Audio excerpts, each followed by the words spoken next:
গিয়ে বলেছেন এই দরকার আমাদের। আমি ওনাদের জিজ্ঞেস করলাম, ডক্টর ইউনূসের সাথে আপনাদের কথা হয়েছে? ওনাদের ডক্টর ইউনূসের সঙ্গে কথা হয়নি। আমাকে বলেন তো, ডক্টর ইউনূস অনেক বড় মাপের মানুষ, আমরা জানি, ওনাকে বিশ্বের যে কোনো জায়গাতে সম্মান করে, কিন্তু বাংলাদেশের মানুষ, বাংলাদেশের দুঃখী মানুষ যদি তার সাথে কেউ কথা বলতে চায়, তার জন্য তাকে কত মাস চেষ্টা করতে হবে। একটা উপদেষ্টা যদি সাধারণ মানুষের কথা না শোনেন, সাধারণ মানুষ যদি আমাদের শাসকদের কাছে যেতে না পারেন, তাহলে তারা তাদের দুঃখের কথা বলবেন কার কাছে? এই ব্যাপারে কথা আমি আপনাদের কাছে বলবো। তার আগে আমার একটা ব্যক্তিগত অভিজ্ঞতার কথা আমার আপনাদের সাথে কাছে বলতে হয়। রাত পর 21শে ফেব্রুয়ারি, এই ফেব্রুয়ারিতে প্রত্যেকেই ভাষা আন্দোলন উপলক্ষে পুরস্কার বিতরণ করেন। আজকে পদক দেওয়ার অনুষ্ঠান ছিল সকালবেলা।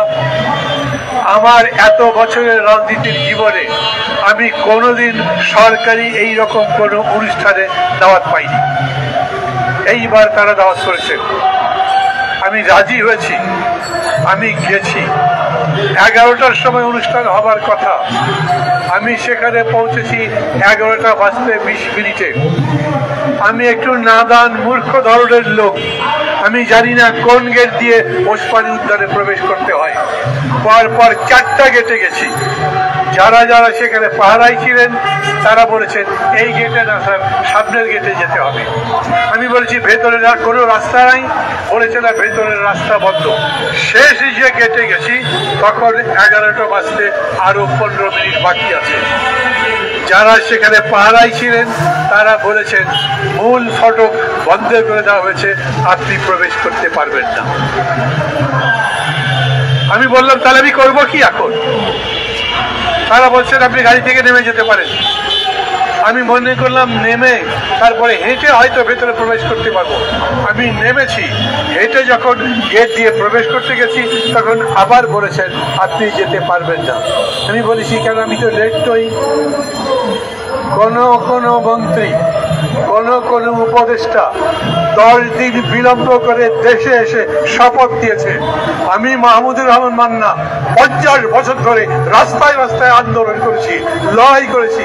এই সরকার যে চলে গেছে আমার তাতে কিছু না কিছু ভূমিকা ছিল, অথচ আমি 15 মিনিট আগে মূল ফটকে পৌঁছাবার পরেও আমাকে সেন্ট্রি প্রবেশ করতে দেয়। তখনও প্রধান উপদেষ্টা আসেননি। আমি অভিযোগ করছি, আমি সবাইকে জানতে বলছি, এই যে নারীরা সংগ্রাম করছেন, বছর খানেক ধরে ডক্টর মোহাম্মদ ইউনূসের সাথে দেখাই করতে পারেন না। যিনি তার শুরু করেছিলেন ভিখারিনীর ইন্টারভিউ দিয়ে, তাকে টাকা দিয়ে সেই দেশের নারীরা সবাইকে দেখেন চেহারাগুলো, এরা ভিখারিনী নয়, এরা মানুষের কাছে ভিক্ষা করে না, নিজের পায়ে দাঁড়াবার জন্য চেষ্টা করছে। তারা ডক্টর ইউনূসের সঙ্গে দেখা করতে পারেননি। যিনি উপদেষ্টা তারও ইন্টারভিউ পান না, ভেতরে ঢুকতে পারেননি। আমার চেষ্টা করতে হয়েছে যাতে তারা দেখা করতে পারে।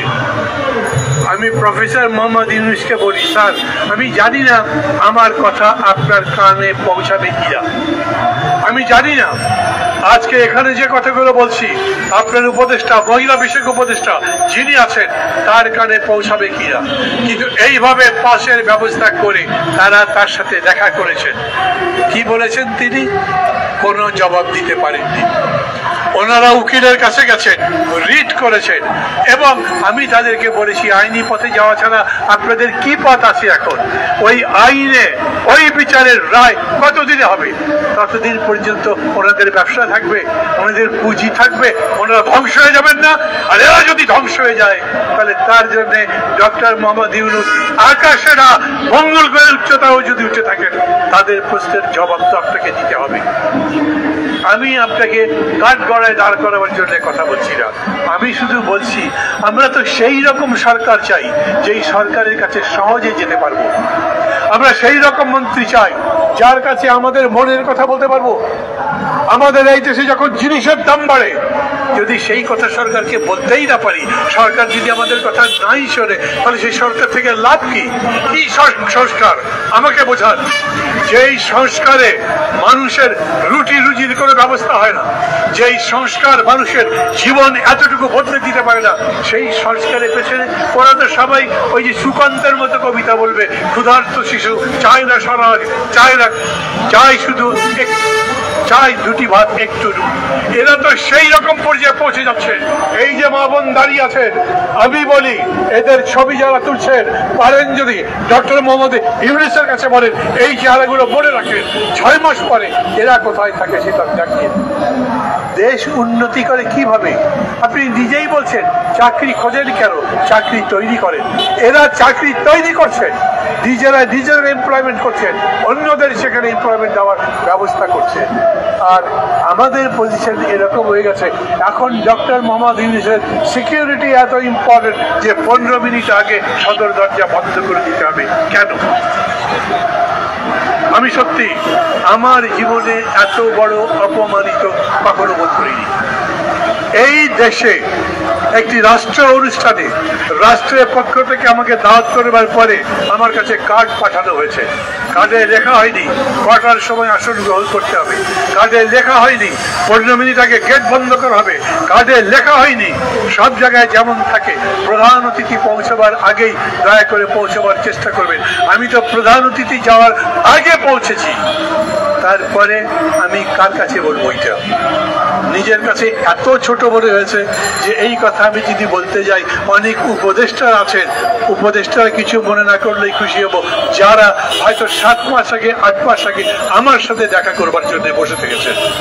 কাউকে ছোট করছি, আবার বলছি, আমি এটা বিশ্বাস করি এই দেশে আমরা যারা বাস করি কেউ কারো থেকে বড় নেই। আপনার নিজের প্রজন্মের সাথে খোঁজ করেন, আপনার আগের যিনি প্রজন্মের মানুষ, আপনার ভাতিজা, আপনার ভাগিরা, অথবা এরকম কেউ হয়তো হাল চাষ করেন, এরকম হয়তো গ্রামে একটা ছোট মুদির দোকান করেন। আমরা বাঙালি পরিবার কেউ ওই লাখপতি কোটিপতির পরিবার থেকে এখানে আসিনি। আমরা সংগ্রাম করে আমাদের জাতিকে দাঁড় করাবার চেষ্টা করছি। আর সেইখানে ডক্টর মোহাম্মদ ইউনূসের মতো মানুষ যখন আসছে, যখন তিনি এই ধরনের মানুষগুলোকে নিয়ে সরকার গঠন করেছেন, আমরা তাকে সমর্থন করেছি। আমরা বিশ্বাস করেছি এই মানুষ আর যাই করুক লুট করবে না, এই মানুষ আর যাই করুক শেখ হাসিনার মতো অন্যকে অপমান করে নিজে আনন্দ বোধ করবে না। এই মানুষ আর যাই হোক রাজনীতির ছলচাতুরি, মিথ্যাচার, ধাপ্পাবাজি এটা করবেন না। আমরা একটা পরিশীলিত রাজনীতি দেখতে পারবো, আমরা একটা সুন্দর ভদ্রস্থ রাজনীতি এবং পলিটি যাকে বলে রাজনৈতিক সমাজ দেখতে পারবো। কিন্তু আমি দুঃখের সঙ্গে বলছি, এটা আগের মতোই যদি সব চলতে থাকে, আমরা জায়গায় আছেন তাদের সাথে গিয়ে কথা বলতে পারবেন না। এই যারা এখানে দাঁড়িয়েছেন তাদের দু উপদেষ্টা পর্যন্ত যাবার দরকার নেই। তারা মহিলা মন্ত্রণালয়ে অথবা তার যে বিভাগ আছে তাদের কাছে গিয়ে বলবে, দেখেন এই আমাদের সমস্যা। যদি এমন করে হয় যে তারা সত্যি সত্যি ন্যায়সঙ্গত ভাবে জায়গাটা পান না, তবু তো সরকারের দায়িত্ব উদ্যোক্তা যারা তাদেরকে প্রতিষ্ঠিত করা, তাদেরকে স্থাপন করবার ব্যবস্থা করা। সরকার কানেই নিচ্ছে না, এখন পর্যন্ত সরকার যে জানে তার মনেই হয় না। তখন আমি যদি বলি এই যে রিক্সাওয়ালারা মিছিল করে, ঠেলাগাড়িওয়ালারা মিছিল করে, আনসাররা মিছিল করে, যারাই আন্দোলন করছে নিজেরা বলেছেন না বৈষম্য বিরোধী রাষ্ট্র করতে চাই, বৈষম্য বিরোধী সমাজ করতে চাই, তাহলে বলেন এই সচিবালয়ে কত গ্রেডের বেতন আছে? সবচাইতে নিম্ন গ্রেডের মানুষ কত টাকা বেতন পায়, আর সবচাইতে উচ্চ গ্রেডের মানুষ কত বেতন পায়? আমার কাছে যারা আন্দোলন করছে তারা এসছেন, দেখিয়েছেন, লিফলেট পড়িয়েছেন আমাকে। লোয়েস্ট গ্রেডের মানুষ বেতন পায় মাত্র 12,000 টাকা, আর উপরে যারা তারা 2.5 লাখ টাকা পর্যন্ত বেতন পায়। 12,000 টাকা দিয়ে ঢাকা মহানগরে কোনো পরিবার চলে? তারা যদি রাস্তায় নামে, তারা যদি বলে এই বৈষম্যের অবসান চাই, এই বৈষম্য দূর হোক, এই বৈষম্য যতদিন পর্যন্ত দূর না হবে ততদিন পর্যন্ত আমাদের লড়াই চালিয়ে যাব, আপনি আমাদেরকে সমর্থন করেন, আপনারা আমাদেরকে সমর্থন করেন। আমি খুব বিনা দ্বিধায় বলতে চাই, আমি এবং আমরা, আমাদের দল, আমাদের জোট গণতন্ত্র মঞ্চ ওদের সাথে লড়াইয়ের মধ্যে আছি এই কারণে যে আমরা বিশ্বাস করি অবস্থা বদলানো যাবে, আমরা মনে করি বাংলাদেশ বদলানো যাবে, আমরা মনে করি দারিদ্র দূর করা সম্ভব যদি শাসক সিনসিয়ার হয়, যদি শাসক জনগণের কষ্টের সঙ্গে একাত্ম হতে পারেন। আবারও বলি, এই যারা এখানে দাঁড়িয়েছেন আজকে, কেউ তো আপনাদের কাছে লোন চাইনি, কেউ আপনাদের কাছে অর্থ সাহায্য চাইনি, কেউ কোন রকম সরকারি আনুকূল্য চাইনি। এইটা বলেছে আমরা এইখানে ছিলাম, আমরা এখানে থেকে ব্যবসা করেছি, আমাদের ব্যবসা বেড়েছে, ব্যবসা বড় হচ্ছে, এখন আমাদের তুলে দেওয়া হচ্ছে, আপনারা আমাদের জন্য কিছু করেন। সরকার এখন পর্যন্ত তাদের কোনো জবাব দেয়নি। আমার আজকে সকালে যখন এই রকম ভাবে এসএসএফ, পুলিশ, অন্য যারা যারা দায়িত্বে ছিলেন তাদের এই ব্যবহার দেখলাম, আমি বেশ কিছুক্ষণ দাঁড়িয়ে ভেবেছি আমার কি করা উচিত। কিছুক্ষণ দাঁড়িয়ে থাকবার পরে আমার মনে হয়েছে আমাকে এইরকম দাঁড়িয়ে থাকতে দেখে এক এক করে যদি সাংবাদিক এসে প্রশ্ন করতে থাকেন, যদি ভিড় করতে থাকেন, তাড়াতাড়ি বরঞ্চ চলে যায়। হাঁটতে হাঁটতে প্রেস ক্লাবের এই মোড় পর্যন্ত এসেছি, একটা সিএনজি নিয়েছি, কারণ আমার গাড়ি আমি খুঁজে পাই না। গাড়িকে ওরা কোথায় পাঠিয়ে দিয়েছে, পুলিশ তো গাড়ি পার্ক করবার কোনো বিশেষ ব্যবস্থা রাখে নাই। তারপরে একটা সিএনজি নিয়ে যাওয়ার পরে আমার মনে হয়েছে এইরকম অনুষ্ঠানে আর কখনো আসবো না। রাষ্ট্রীয় অনুষ্ঠানে যেতেই হবে এমন কোনো কথা নেই। এই যারা যারা এখানে বসেছেন তাদের প্রধান উপদেষ্টার সঙ্গে দেখা করতে হবে এমন কোনো কথা নেই, কিন্তু আমি তাদেরকে বলেছি আপনারা প্রধান উপদেষ্টার সঙ্গে দেখা করেন। উনি মানুষের উদ্যোগের কথা বলেন, উনি বারবার বলেন আমরা দেশ বদলাতে পারি, কারণ দেশের মানুষ বদলাবার পক্ষে। আমাদের দেশের মানুষের যে অসীম উদ্যোগ আছে, যাদের নিজেদের একটা কাজ করবার জন্যে, একটা কাজ শুরু করবার জন্যে যে সাহস দিয়ে, পরিশ্রম নিয়ে, মেধা নিয়ে শুরু করতে পারে, পৃথিবীর বহু জাতি সেটা পায় না। এই জন্য আমরাই পারবো। এখানেও আছেন সেই এক ঝাঁক নারী উদ্যোক্তা যারা নিজেদের উদ্যোগে ব্যবসা দাঁড় করাতে পেরেছেন। এরকম হতে পারে না এদের মধ্যেই কেউ কেউ মহিলা গেটস বাংলাদেশের হয়ে যাবে নাকি? পারেই না কেন? তা পারে এরকম মনে করি বলেই তো দেশটা গঠন করতে চাই। এই যে এতগুলো মানুষ জীবন দিল, তাদের জীবন দেবার পেছনে কোনো অনুপ্রেরণা ছিল না, কোনো প্রণোদনা ছিল না। তারা মনে করেছে যেইভাবে জীবন যাপন করি এটা কোনো জীবন নয়, এর চাইতে ভালো জীবন করা সম্ভব যদি শাসক বদলে যায়, যদি শাসক জনগণের প্রতিনিধি হয়, জনগণের বন্ধু হয়। আমরা তো সেটাই চাই, এবং সেই জন্যই আমরা বলছি আমরা একটা পদ্ধতি তৈরি করতে চাই যাতে শাসক এবং শাসিতের মধ্যে কোনো বিরাট পার্থক্য না থাকে, যাতে সরকার আর জনগণের মধ্যে মাঝখানে বিরাট করে দেওয়াল না ওঠে, বরঞ্চ একসাথে মিলে লড়াই করে আমরা দেশ গঠন করতে চাই। এবং তখন একজন রিক্সা চালক মনে করতে পারবেন এটা আমার দেশ, একটা ঠেলা গাড়ি চালক মনে করতে পারবেন এটা আমার দেশ। যার আজ চাকরি নাই তিনি বিশ্বাস করতে পারবেন কাল কিংবা পরশু আমি নিশ্চয়ই চাকরি পাবো, এবং ওই রকম একটা দেশ, সুন্দর দেশ গড়া সম্ভব। ভুটান আছে না পাশে, ভুটানে মন্ত্রণালয় আছে, তার নাম সুখের মন্ত্রণালয়। মানুষের সুখ কিসে হবে সেটার জন্য কাজ করে। এমন একটা দেশ যেইখানে ঘর বাড়ি বানাবার সময় বলা হয় প্রচুর পরিমাণে বাতাস পাওয়া যায় কিনা, নির্মল বায়ু পাওয়া যায়, পানি পাওয়া যায়, বনজ জায়গা আছে, ঠিক মতো অক্সিজেন পাওয়া যায়। এগুলো সব হিসাব করবার কাজ মানুষের জীবনকে সুখী, সমৃদ্ধ, সুন্দর করবার জন্য মিনিস্ট্রি অফ হ্যাপিনেস ভুটানে আছে। ওরা যদি পারে তাহলে আমরা পারবো না কেন? অতএব ডক্টর ইউনূস যখন স্বপ্ন দেখান তখন সেই স্বপ্ন আমিও দেখতে চাই।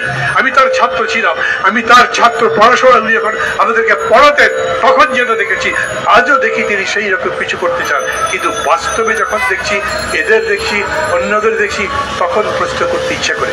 দেখেন কত চমৎকার বলেছেন আমরা সংস্কার করব, আমরা আমাদের প্রস্তাবনাগুলো দিয়ে রাখবো অনলাইনে, আমাদের ওয়েবসাইটে।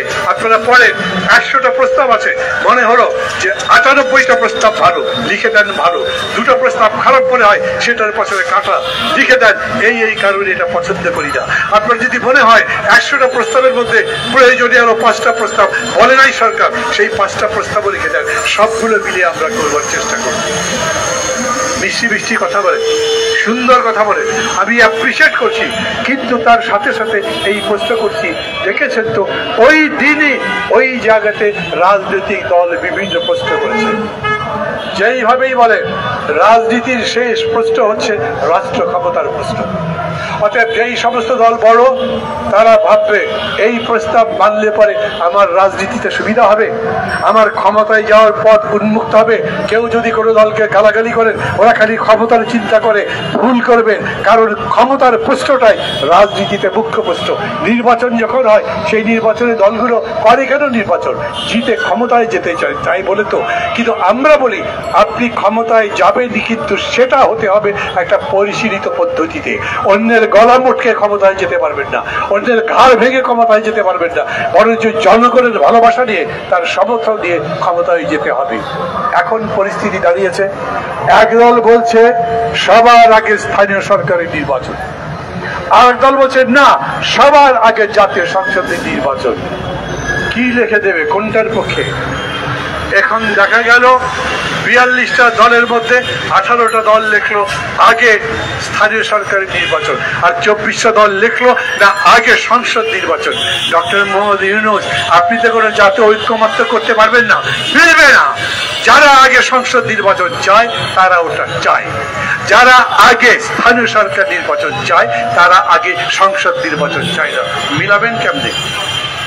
আমি বলেছি, এখন আপনাদের কাছে বলছি, আমি ডক্টর ইউনূসকে সেই মানুষ দেখতে চাই যার কথায় আমি বিশ্বাস স্থাপন করতে পারবো। আমি ডক্টর ইউনূস এবং তার সরকারকে সেই সরকার দেখতে চাই যাকে আমি মনে করতে পারবো উনি আর যাই করুক অন্য কারো উদ্দেশ্য সাধন করবার জন্য কাজ করছে না, উনি সমগ্র জাতির ভালোর জন্য করছে। কিন্তু ইতিমধ্যেই এমন এমন কাজ তারা করছেন যেটা প্রশ্নবিদ্ধ হয়ে গেছে, যাতে অনেকেই মনে করছেন না এই সরকার কোনো একটা পক্ষ নিয়ে কাজ করবার চেষ্টা করছে।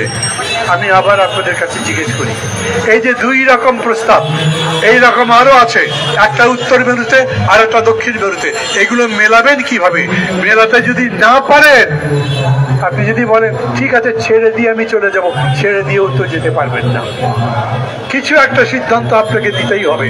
ঠিক একইভাবে বলি, সবচাইতে সহজ ছিল এই কাজগুলো করা, মানুষের জীবনযাপন, মানুষের দৈনন্দিন জীবনকে আরো উন্নত বানাতে পারতেন আপনি। এই 6 মাসের মধ্যে নিশ্চয়ই দ্রব্যমূল্য অ্যাড্রেস করতে পারতেন, এই 6 মাসের মধ্যে চাকরি ব্যাপার আরো দেখতে পারতেন, এই 6 মাসের মধ্যে প্রশাসনকে যতদূর পারা যায় ঠিক করবার চেষ্টা করতেন। আমি দুঃখের সাথে বলতে বাধ্য হচ্ছি এইরকম কোনো উদ্যোগ আমার কাছে অন্তত পরিলক্ষিত হয়নি। এই একই কারণে বলি, আমার মনে আছে আজকে যে রাষ্ট্রীয় কোনো অনুষ্ঠানে আর যাব না। আমি সিদ্ধান্ত বলছি না, কিন্তু মনের মধ্যে কষ্টটা এরকম হয়েছে যে আমার এখন ভাবতে ইচ্ছে করছে যে ওদের এই অনুষ্ঠান হলেই কি না হলেই কি, আমি সেখানে গেলেই কি না গেলেই কি। একইভাবে আমার মনে হচ্ছে সমগ্র জনগণকে একত্রিত করে এই যে উন্নতির পথ, সংস্কারের পথ, যথাযথ গ্রহণযোগ্য উন্নত মানের একটা নির্বাচন করবার পথ যদি আমরা তৈরি করতে না পারি, আমাদের কত বড় সমস্যা হবে সেটা আপনারা সবাই বুঝতে পারছেন। আর কথা লম্বা করবো না, যেহেতু প্রস্তাবের মধ্যে সব 5টার পরে অনুষ্ঠান হবার কথা বলতে বলতে 5টা পার করে দিয়েছি, কথা শেষ করে দেব। শেষ কথা হচ্ছে, আমি আশা করব আমার আজকের এই বক্তৃতা তারা শোনেন বা না শোনেন, এইখানকার সমাবেশের খবর তারা রাখবেন। যদি এমন হয় 15 দিন পরে তারা বলেন কই না নারীরা এরকম দাবি করেছে, তা তো আমরা জানি না, তো তাদের কানে বাতাস দেওয়ার বুদ্ধি কি? তারা 1 বছর ধরে দাবি করছেন, তা জানেন না। যদি এই পরিস্থিতি হয় তাহলে সরকার আর এই সরকারের মধ্যে পার্থক্য কি? মাইক বন্ধ কেন? আমি আশা করব যে তারা এই খবর রাখবে। আমি তো এটাও আশা করি যতগুলো মানুষের রাজপথে মিছিল করে প্রত্যেকটা মানুষের সাথে যে সমস্ত দল করে তাদের সাথে আলাদা আলাদা কথা বলে তাদের সমস্যা যতদূর পারে নিবৃত্ত করে, অথবা তাদেরকে অন্তত বোঝান যে সরকার চেষ্টা করছে, আজ না পারি কাল করব, কাল না পারি পরশু করব, আমরা যতদিন ক্ষমতায় আছি এর মধ্যে সাধ্যমতো সমস্ত সমস্যা আপনাদের দেখবো, সমাধান করার চেষ্টা করব। আমরা তো সেই রকম দেশ গড়ে তুলতে চাই, আমরা শেখ হিসেবে রাজত্বে ফিরে যেতে চাই না। মানে কি? হিংসা, বিদ্বেষের, একেবারেই সরাসরি শত্রুতার কোনো সম্পর্ক কারোর সাথে করতে চাই না।